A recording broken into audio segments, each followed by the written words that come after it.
যে ট্রফিটা প্রদান করবেন আসিফ মাহমুদ সজীব ভুইয়া, মাননীয় উপদেষ্টা যুব ও ক্রীড়া মন্ত্রণালয়।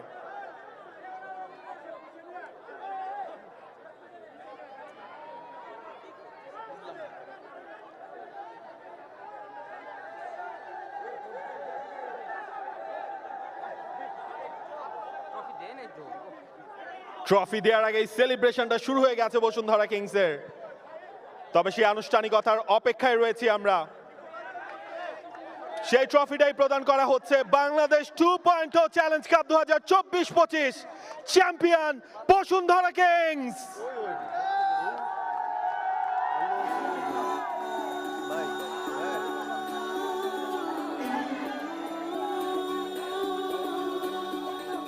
জাগো জাগো জাগো